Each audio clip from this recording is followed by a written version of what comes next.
வணக்கம். I'm Anusha, director of Sarveshwara academy. நம்ம கூட நம்ம கிட்ட படிச்சு பாஸ் பண்ண ஸ்டூடெண்ட்ஸ் எல்லாம் லைனா உட்காந்துருக்காங்க. நம்ம அவங்க கிட்ட அவங்களோட எக்ஸ்பீரியன்ஸ பத்தி கேட்போம். நம்ம கிட்ட படிச்ச காவ்யா, சல்மான், சுஜல் அண்ட் சிவா உட்காந்துருக்காங்க. நம்ம அவங்க கிட்ட டைரக்டா இன்டர்வியூல கேட்குவோம். காவ்யா, நீங்க எப்படி படிச்சீங்க? எத்தனை எக்ஸாம்ஸ் கண்டக்ட் பண்ணாங்க? நீங்க எந்த அளவுக்கு எஃபோர்ட் போட்டீங்க? சார் எந்த அளவுக்கு டீச் பண்ணாங்க? இதெல்லாம் தெரிஞ்சுக்கலாமா? ஃபர்ஸ்ட் ஆஃப் ஆல் என் பேர் வந்து காவ்யா. நான் வந்து சிஏ ஃபவுண்டேஷன் வந்து ஃபர்ஸ்ட் அட்டெம்ப்ட்ல கிளியர் பண்ணேன் சர்வேஸ்வரா அகாடமியில். அப்புறம் சிஏ இன்டர்ல கோச்சிங்ஸ் கம்ப்ளீட் பண்ணிட்டு காஸ்டிங்கில் எக்ஸம்ஷன் எடுத்திருக்கேன். அண்ட் நான் வந்து எனக்கு மார்க் டெஸ்ட் வந்து ஒரு 3 கிட்ட கண்டக்ட் பண்ணாங்க. அதுக்கு முன்னாடி டெர்மினல்ஸ் வந்து ஈச் சப்ஜெக்ட்லேயும் 3 டெர்மினல்ஸ் வந்து கண்டக்ட் பண்ணாங்க. ஸோ அதெல்லாம் ஸ்கோர் பண்ணி முடிச்சதுக்கு அப்புறமா தான் எங்களுக்கு மார்க் டெஸ்ட் வந்து வச்சாங்க. ஸோ அதுலேயுமே வந்து ஃபர்ஸ்ட் வந்து ரொம்ப கம்மியாக தான் ஸ்கோர் பண்ணோம். பட் மார்க் டெஸ்ட் எழுத தான் வந்து எங்களுக்கு நல்லா ப்ராக்டிஸ் ஆகிட்டு அதுக்கப்புறம் எங்களால் அந்த கொஷின் பேப்பரை வந்து ஹேண்டில் பண்ண ஃபர்ஸ்ட் ரீட் பண்ணிட்டு அதை வந்து ஆன்சர் பண்ண முடியுன்ற ஒரு கெப்பாசிட்டி அப்பதான் எங்களுக்கு இருக்கு அப்படின்ற மாதிரி ஒரு தோணுச்சு எனக்கு. நெக்ஸ்ட் சல்மான் அவரோட எக்ஸ்பீரியன்ஸை ஷேர் பண்ண போறாரு. Hi, my name is Salman. நான் இங்கே தான் சிஏ ஃபவுண்டேஷன் கிளியர் பண்ணேன். கோச்சிங் இங்கே தான் எடுத்தேன். சார் வந்து நல்லா சப்போர்ட்டிவாக இருந்தார். கோபி சார் நல்லா சப்போர்ட்டிவாக இருந்தார். மார்க் டெஸ்ட் நிறைய கண்டக்ட் பண்ணார். நிறைய டெர்மினல்ஸ் வச்சார். ஃபவுண்டேஷன்லேயே நிறைய வாட்டி கண்டிச்சார், ஏன் இப்படி தப்பு பண்ணுற, அந்த மாதிரி ஒரு தப்பையும் என்ன ரெக்டிஃபை பண்ணி வச்சு ஃபவுண்டேஷன் முடிக்க வச்சார். இன்டர் இங்கே தான் ஜாயின் பண்ணியிருக்கேன். சார் போர்ஷன் கம்ப்ளீட் பண்ணிட்டாரு. சொன்ன டைம் என்கிட்ட ப்ராமிஸ் பண்ண டைமில் போர்ஷன்ஸ்லாம் கம்ப்ளீட் பண்ணிட்டாரு. டெர்மினல்ஸ் இப்போ வச்சுட்டு இருக்காரு. ஆல்ரெடி 29 டெஸ்ட் எழுதிட்டோம். இப்போ டெர்மினல்ஸ் கண்டினியூ ஆகிட்டு இருக்கு. மார்க் டெஸ்ட்டும் இருக்கு சொல்லியிருக்காரு. ஸோ இங்கே ஸ்கோர் பண்ணால் பாஸ் ஆகிடலாம் அப்படின்னு ஒரு ரேங்க் அடிக்கலாம் அப்படின்ற மாதிரி ஒரு ப்ராமிஸ் பண்ணியிருக்காரு சார். ஸோ அவர் சொல்றதை செஞ்சு நாங்கள் டெர்மினல்ஸ் அதுக்கு அது மாதிரி எழுதிட்டு இருக்கோம். டு த பெஸ்ட் ஸ்கோர் நாங்கள் கொடுத்துட்டு இருக்கோம். சிஏ இன்டர் இங்கே கிளியர் ஆகிடும்னு ஒரு பெரிய நம்பிக்கை இருக்கு. உங்க ஹோப் நிறைவேற வாழ்த்துக்கள். தேங்க்யூ. நெக்ஸ்ட் சுஜல் அவரோட எக்ஸ்பீரியன்ஸை ஷேர் பண்ணுவார். ஹலோ, என் பேர் சுஜல் அகர்வால். நான் February 2025 தான் ஜாயின் பண்ணேன் சர்வீஸ்ல. ஃபவுண்டேஷன் ஸ்டூடெண்ட் ஜாயின் பண்ணேன். அப்புறம் May 25 நான் என்னோட எக்ஸாம் எழுதிட்டு ஃபர்ஸ்ட் அட்டெம்ப்ட்லேயே கிளியர் பண்ணிட்டேன். அதுக்கப்புறம் நான் இங்கே தான் சிஏ என்ட்ரி இப்போ படிச்சுட்டு இருக்கேன். நம்மளுக்கு வந்து நம்மளோட எக்ஸாமுக்கு முன்னாடி ஒரு 3 மந்த்ஸ் முன்னாடியே 3 to 4 months முன்னாடி நம்மளோட போர்ஷன்ஸ் முடிச்சிட்டாங்க. ஸோ அப்போ வந்து இப்போ நம்ம கிட்ட அரௌண்ட் ஒரு 3 months கரெக்டாக டைம் இருக்கு நம்மளோட எக்ஸாமுக்கு ப்ரிப்பேர் பண்றதுக்கு. அதுவும் இல்லாமல் நம்மளுக்கு வந்து ஒரு அரௌண்ட் ஒரு 22 இன்னும் டெர்மினல்ஸ் அனௌன்ஸ் பண்ணிருக்காங்க. 24 டெர்மினல்ஸ் அனௌன்ஸ் பண்ணிருக்காங்க. அதுக்கப்புறம் இன்னும் ஒரு 2 மார்க் டெஸ்ட் கண்டக்ட் பண்ண போறாங்க. அது இல்லாமல் நம்மளுக்கு வந்து சாப்டர் வைஸ் டெஸ்ட் கூட கண்டக்ட் பண்ணாங்க. அரௌண்ட் இப்போ நம்ம போன ஜூன் ஸ்டார்ட் பண்ணோம். ஸோ ஜூன்ல இருந்து இப்போ Feb வரைக்கும் அரௌண்ட் ஒரு 30 எக்ஸாம்ஸ் கண்டக்ட் பண்ணிருப்பாங்க, சாப்டர் வைஸ் எக்ஸாம். ஸோ அதுல வந்து நம்மளுக்கு வந்து சாப்டர் வைஸ் கிரிப் நல்லா கிடைச்சிருக்கு. ஸோ இப்போ டெர்மினல்ஸ் ஸ்டார்ட் பண்ணிட்டாங்க. 22nd of Jan இருந்து ஸ்டார்ட் ஆயிடுச்சு. இது வரைக்கும் அரௌண்ட் ஒரு 9 டெர்மினல்ஸ் கண்டக்ட் பண்ணிட்டாங்க ஆல்ரெடி. இன்னும் ஒரு 15 டெர்மினல்ஸ் இருக்கு. ஸோ அப்போ நாங்கள் டெர்மினல்ஸ் எழுதுறதுக்கு அப்புறமா நம்மளுக்கு ஒரு கான்ஃபிடன்ஸ் வந்துடும். இப்போ சாப்டர்ல நம்ம எந்த ஒரு சுச்சுவேஷன்ல இருக்கோம், இன்னும் என்னென்ன சாப்டர்ஸ்ல என்னென்ன ரெக்டிஃபிகேஷன் பண்ணோம், அது நம்மளுக்கு ஒரு நல்ல ஒரு புரிதல் வந்துடும். அதுக்கப்புறம் நாங்கள் வந்து மார்க்ல அந்த பர்டிகுலர் அண்டர்ஸ்டாண்டிங் வச்சுட்டு நல்லா பெர்ஃபார்ம் பண்ணலாம்.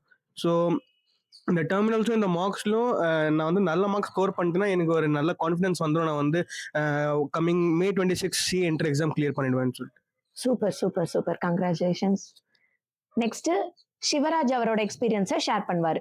Hi, I'm Shivaraj. நான் வந்து காலேஜ் செகண்ட் இயர் படிக்கும் போதே இங்கே வந்து சர்வேஸ்வரா அகாடமியில் ஜாயின் பண்ணி ஒரு 2 years மேலே படிச்சுட்டு நல்லா எத்தனை மார்க் ரிட்டர்ன் பண்ணேன்னு கேட்டிங்கன்னா கிட்டத்தட்ட ஒரு 6 மார்க்கு ஒரு 29 டெர்மினல்ஸ் கிட்ட எழுதினேன்.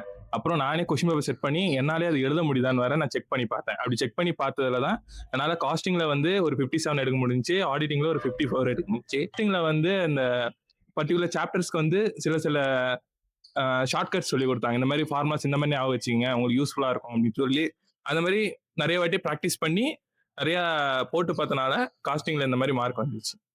தேங்க்யூ. இவங்க எல்லார்கிட்டயும் அப்ரிஷியேட் பண்ண வேண்டிய விஷயம் என்னன்னு பாத்தீங்கன்னா, ஒரே அட்டெம்ப்ட்ல கிளியர் பண்ணிருக்காங்க. அதுதான் இவங்க கிட்ட அப்ரிஷியேட் பண்ண வேண்டிய விஷயம். இதுக்கு இவங்க எவ்வளவு எஃபர்ட் எடுத்தாங்க, அப்புறம் சார் எவ்வளவு எஃபர்ட் போட்டாரு அப்படின்றத கேட்டுருவோம். நம்ம சிவா கிட்ட கேட்கலாம். நான் வந்து காலேஜ் வந்து இங்கே ஊரிஸ் காலேஜில் தான் படித்தேன். நான் ஈவினிங் ஷிஃப்ட் பண்ணியிருந்தேன். மார்னிங் இங்கே ஒரு 8 o'clockலாம் வந்துடுறேன். 8லேருந்து ஒரு 1 o'clock வரைக்கும் படிச்சுட்டு அப்புறம் காலேஜ் அட்டன் பண்ணிடுறேன். இந்த மாதிரி ஒரு 2 years கண்டினியூ பண்ணும்போது எனக்கு சப்ஜெக்ட்ல ஒரு டெப்த் கிடச்சிச்சு, கிளாரிட்டி இருந்துச்சு. ஃபர்ஸ்ட் நான் ஜாயின் பண்ணும்போது வந்து 8 பேப்பர்ஸ் இருந்துச்சு. 8 பேப்பர்ஸ் இருக்கும்போது நடுவில் அப்போ எனக்கு கொஞ்சம் அந்த சப்ஜெக்ட் பற்றியும் சொல்லி கொடுத்தாங்க. இதில் என்னென்ன இருக்குன்னு கூட சொன்னாங்க. அப்புறம் வந்து அதோட அப்டேட் ஆகி அதுக்கப்புறம் அந்த 2 பேப்பர்ஸ் வந்து எடுத்துட்டாங்க. ஸோ அதனால அது கொஞ்சம் எனக்கு தெரிஞ்சுச்சு. அத பத்தி எனக்கு கொஞ்சம் தெரிஞ்சனால நல்லா இருந்துச்சு. ஏன்னா காலேஜ் மட்டுமே பார்த்துட்டு இருக்காம, இது மாரி எக்ஸ்ட்ரா இந்த மாரி கிளாஸ் கோர்ஸ் அட்டெண்ட் பண்ணும்போது சில பசங்களுக்கு தோணும். எப்படி இத மெயின்டெயின் பண்ணீங்க? இத மெயின்டெயின் பண்ணீங்க. ஸோ ஃபர்ஸ்ட் ஆஃப் ஆல் நான் வந்து இந்த ஊரிஸ் காலேஜ் சேர்ந்தனால, அவங்க வந்து எனக்கு டைம் குடுத்தாங்க. ஸோ அதனால இந்த டைம் யூட்டிலைஸ் பண்றதுக்காக சிஏக்கு யூட்டிலைஸ் பண்ணி நல்லா படிச்சேன். பிளஸ் வந்து மார்னிங் ஒரு 5:30க்குலாம் எழுந்துக்கிறது. எழுந்து படிச்சுட்டு, அப்படி வீட்ல படிக்க முடியல அப்படின்னா, நேரா இன்ஸ்டிடியூட் வந்துருவேன். இன்ஸ்டிடியூட்ல வந்து ஒரு அ அரவுண்ட் 7:00 வரையும் ஈவினிங் 7:00 வரைக்கும் படிப்பேன். லஞ்ச் இருக்கு, பிரேக் இருக்கு. பிரேக் டைம் வேணா எடுத்துக்கலாம். எப்போ வேணாலும் போலாம். ஆனா சொல்லிட்டு போறது நல்லது. ஏன்னா நம்ம இஷ்டத்துக்கு எதுவும் பண்ணக்கூடாதுன்னு சொல்லிட்டு சார் வந்து சொல்லுவாங்க. ஸ்ட்ரிக்ட்டா பண்ணுவாங்க. எங்க போனாலும் ஒரு வார்த்தை சொல்லிடுங்க. உங்களுக்கு எந்த டைம் வேணாலும் இருக்குங்க. ஃப்ரீயா தான் இருந்தேன். எனக்கு என்ன தோணுதோ நான் அது பண்ணிட்டு இருந்தேன். பிளஸ் எதனா ஸ்டடீஸ்ல எனக்கு எதனா ப்ராப்ளம் இருக்கு, இல்ல எனக்கு எதனா இந்த செம்ல இருக்குன்னும் போது நான் முன்னாடியே ப்ரியாரா இன்ஃபார்ம் பண்ணிடுறனால, சரி ஓகே நீ அப்ப செம் முடிச்சுட்டு வா. நம்ம அதுக்கேத்த மாரி நம்ம அது கோர்ஸ் பார்த்துக்கலாம். உனக்கு நான் எக்ஸ்ட்ரா எதனா குடுக்குறேன்.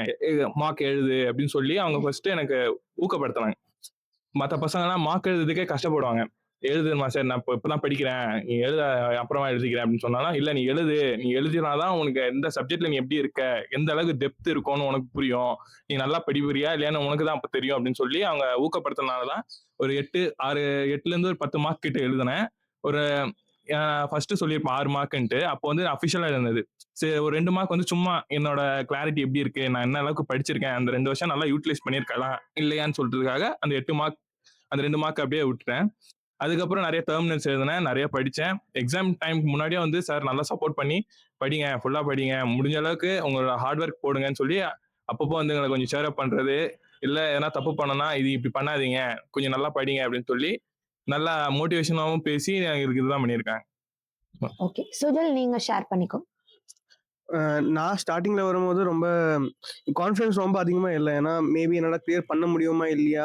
ஏன்னா, இதுக்கு முன்னாடி நான் வேற ஏதோ எக்ஸாம்க்கு என்ரோல் பண்ணிட்டு இருந்தேன். ஸோ சிஏக்காக ஸ்பெஷலா நான் சூஸ் பண்ணது சர்வேஸ்வரா அகாடமி தான்.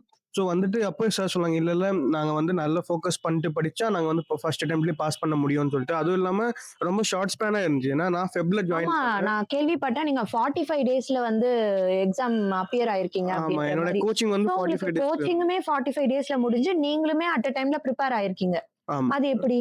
அது ஆக்சுவலி சார் வந்து நம்மளுக்கு பர்ட்டிகுலரா சொல்லிட்டாங்க. இப்போ வந்து நாங்க எக்ஸாக்ட்டா என்னென்ன ஃபாலோ பண்ணா நம்மளால எக்ஸாம் கிளியர் பண்ண முடியும்னு சொல்லிட்டு நம்மளுக்கு காட்டிட்டாங்க. இப்போ எக்ஸாம்பிள் நீங்க இப்போ மே எழுதுறீங்கன்னா, நீங்க பழைய ஒரு 4 to 5 அட்டெம்ப்ட்ஸோட மாக் டெஸ்ட் பேப்பர்ஸும், ரிவிஷன் டெஸ்ட் பேப்பர்ஸும், அதுவும் இல்லாம ப்ரீவியஸ் கொஸ்டின் பேப்பர்ஸ் அது எல்லாமே நீங்க டவுன்லோட் பண்ணிட்டு பிராக்டிஸ் பண்ணீங்கன்னா, உங்களுக்கு பர்ட்டிகுலர் சப்ஜெக்ட்ல கிரிப் கிடைக்கும்னு அவங்களுக்கு ஃபர்ஸ்ட் நம்மளுக்கு சொல்லிட்டாங்க. ஸோ அதுக்கு ஏத்த மாரி நாங்க வந்து எல்லா பேப்பர்ஸையும் டவுன்லோட் பண்ணிட்டு, பிரிண்ட் அவுட் எடுத்துட்டு, எவ்ரிடே நாங்க வந்து சப்ஜெக்ட் வைஸா எல்லா பேப்பரும் பிராக்டிஸ் பண்ணுவோம். இப்போ எக்ஸாம்பிள் நான் இப்போ ஒரு நாளைக்கு நான் ஒரு மாக் டெஸ்ட் பேப்பர் எடுக்கிறேன்னா, நான் ஒரு நாளைக்கு ஒரு 2 மாக் டெஸ்ட் பேப்பர் நான் வந்து சால்வ் பண்ணுவேன். ஸோ அந்த மாரி சால்வ் பண்ணி, பண்ணி எனக்கு வந்து அந்த பர்ட்டிகுலர் சப்ஜெக்ட் மேல ஒரு கிரிப் வந்துச்சு. ஸோ அந்த கான்ஃபிடன்ஸ் எனக்கு சுத்தமா லோ கான்ஃபிடன்ஸ் வந்து ஹை கான்ஃபிடன்ஸ் ஆயிடுச்சுங்க. அதுக்கப்புறம் எனக்கு வந்து அந்த ஃபியர் ஃபேக்டர் போயிட்டு அந்த சப்ஜெக்ட்ல இருந்து. ஸோ அதனால நம்ம எக்ஸாம் டைம்ல கூட உட்காந்து பேப்பர் பார்க்கும்போது ரொம்ப புதுசா இருக்கு, இல்லைன்னா ஒண்ணுமே தெரியல அந்த ஒரு ஃபீலிங் வரல. ஏன்னா நிறைய கொஸ்டின்ஸ் வந்து நிறைய டைப்ஸ் ஆஃப் கொஸ்டின்ஸ் வந்து நாங்க ஆல்ரெடி அட்டென்ட் பண்ணியிருந்தோம் அந்த சுச்சுவேஷன் வரைக்கும். ஸோ எக்ஸாம் டைம்ல ரொம்ப ஈஸியா இருந்துச்சு அந்த கொஸ்டின் அட்டென்ட் பண்ணும்போது. ஸ்பெசிஃபிக்கா எனக்கு வந்து ஃபியர் வந்து ஸ்டார்டிங் வந்து எந்த சப்ஜெக்ட்ல இருந்துச்சுன்னா லா பேப்பர்ல. ஏன்னா அது வந்து எல்லாரும் என்ன சொன்னாங்கன்னா, எல்லா சப்ஜெக்ட்லயும் நல்ல மார்க்ஸ் ஸ்கோர் பண்ணலாம். ஆனா லால மட்டும் ஸ்கோர் பண்றது ரொம்ப கஷ்டம். லால வந்து 40 வாங்குறது ரொம்ப கஷ்டம் அப்படின்னு சொல்லுவாங்க. ஸோ அந்த சிச்சுவேஷன்ல என்னோட மைண்ட்ல லா பத்தி ரொம்ப அதிகமா ஃபியர் இருந்துச்சு. ஆனா ஸ்டார்டிங்ல இருந்து சார் வந்து நீங்க வந்து இந்த பர்ட்டிகுலர் வேல படிச்சா நீங்க வந்து ரைட்டிங் பிராக்டிஸ் பண்ணணும். இப்போ ஒரு கொஸ்டின் வந்து உங்களுக்கு ஒரு வாட்டி சால்வ் பண்ண முடியலன்னா, அந்த கொஸ்டினை வந்து நீங்க 4 வாட்டி 5 வாட்டி கூட கண்டினியூஸா ரிப்பீட் பண்ணுங்க. அதுவும் இல்லாம எந்த வேல படிக்கணும், எந்த டைம்ல படிச்சா உங்களுக்கு பெனிஃபிட்டா இருக்கும். இந்த மாதிரி நிறைய டிப்ஸ் குடுக்கறதுனால நம்மளுக்கு வந்து எனக்கு எனக்கு வந்து லா பேப்பர் வந்து ரொம்ப ஈஸியா இருந்துச்சு. அதனால நிறைய பேர் வந்து 40 வாங்குறதுக்கும் கஷ்டப்படுவாங்க, பாஸ் ஆகுறதுக்கும் கஷ்டப்படுவாங்க. எனக்கு வந்து 57, 58 சம்திங் அப்படி வந்துருச்சு. ஸோ அதனால நான் வந்து லா பேப்பருக்காகவே ரொம்ப அஹ், பயந்துட்டு தான் இந்த எக்ஸாக்டா என்ன ஆகும் இல்லையான்னு தெரியல எனக்கு. ஆனா லா பேப்பர் நல்லா போச்சு எனக்கு. Super, super. ஸோ அதே மாதிரி எல்லா சப்ஜெக்ட்லயும் பர்ட்டிகுலரா சப்போர்ட் பண்ணாங்க. எல்லா சப்ஜெக்ட்லயும் எந்த வேல படிச்சா நீங்க வந்து நல்ல மார்க் ஸ்கோர் பண்ணலாம்னு சொல்லி கொடுத்தாங்க. ஸோ அது அந்த பர்ட்டிகுலர் வேல நான் ஃபாலோ பண்ணிட்டு கிளியர் பண்ணிட்டேன். இதே சேம் மெத்தட் இப்போ இன்டர்ல கூட ஃபாலோ பண்றேன். ஸோ அதனால ஒரு சூப்பர், நம்பிக்கை இருக்கு. Super, super. Very good, very good. Thank you.